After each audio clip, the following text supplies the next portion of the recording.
عملت فتلة بالبلد كونه يوم آخر يوم بالشام. مستر أحمد يعني كان لازم تسوق من أول ما اجينا. انت بتخافي. عن جد بقول له هون السواقة مو مثل دبي، هون مانا دبي. ليك كيف عم يفوت أحمد؟ نو نو نو نو. وين طاحش؟ مغرب. لما طحشت حيطحش. أنا طبعا طول الوقت شو بكون عم بعمل برجلي؟ عم كبس، بس بهي طبعا كوني بسوق بهي طول الوقت كون قاعدة عم كبس. فرامات أنا مامي ماركو زايد.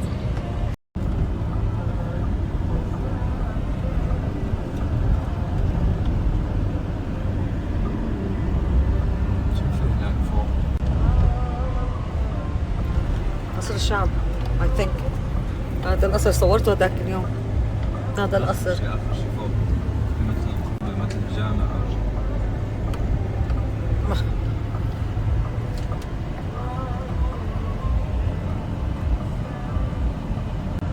هيك كنا نطلع لفوق على قصر.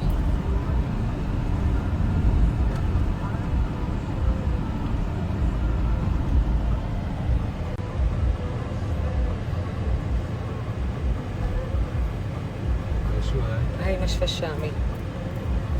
هاي. وين؟ هاي البحر.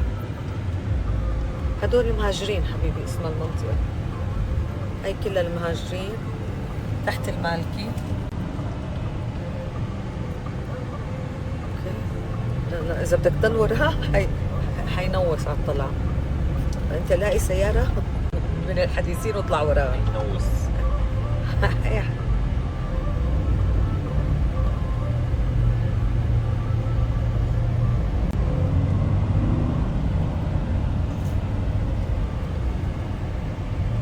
موتورات وعم بيقتل السيارة. أنت ذبحته اللي وراك. بس أنا ماشي.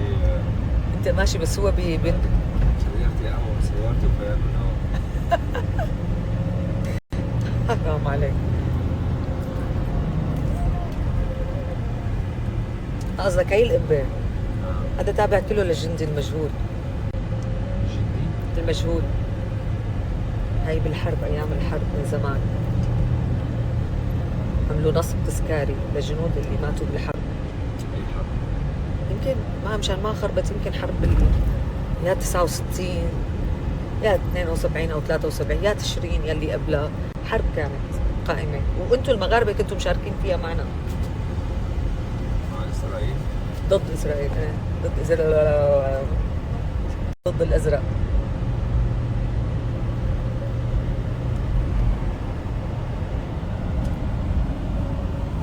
هذا شو؟ هذا هو الجندي المجهول، هذا هو الأساس. وين هو؟ بيبي هي الخوذة تبعيته، شكل الخوذة. مشان شكل الخوذة اللي بيحطوها على الراس.